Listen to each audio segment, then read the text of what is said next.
It all began in 1951.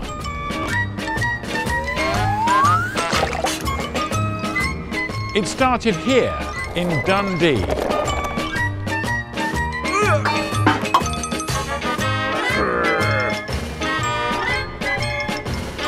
This is the town which unleashed the world's naughtiest boy, Dennis the Menace. Today he's loved by television viewers the world over as a mischievous, disobedient little rascal. Make sure you're fully protected. But his true home is within the pages of the Beano. Hello, Dennis. I'm very pleased to meet you. I know you. You're the bloke who can't dance. Cheek! I'll have you know, I'm a highly respected and experienced television journalist. I'm not wet behind the ears, you know. You are now. Why is he called Dennis the Menace? Well, back in 1951, the then editor, George Mooney, had seen a musical, and the keynote song in that was called Dennis the Menace from Venice.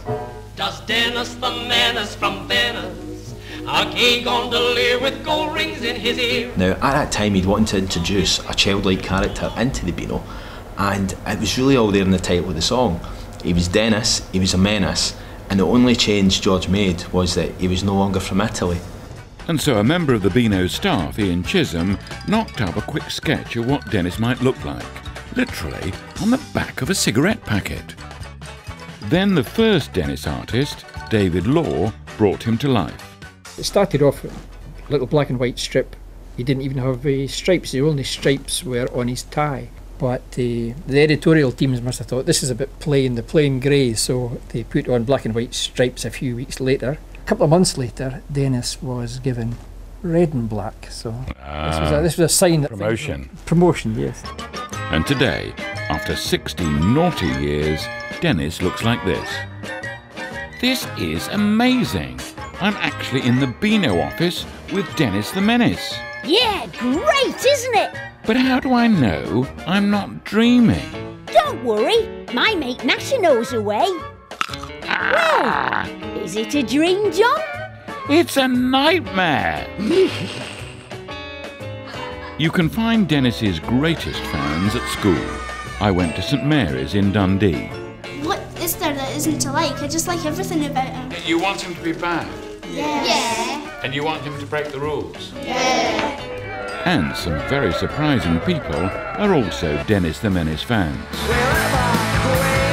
That's kind of how kids really were then, except we were a little bit rougher and a little bit naughtier. I'm not PC, I'm more WC, and it was because of lads like Dennis. There are complaints that today Dennis is politically correct. He certainly can't any longer be whacked by his dad. He was smacked back in the 1950s, but thankfully that's no longer the case. Now we use a lot more imagination to decide what the consequences of bad behaviour are. So, Dennis the Menace has been around for 60 years. And one thing I'm clear about, he's not so much of a menace as he used to be.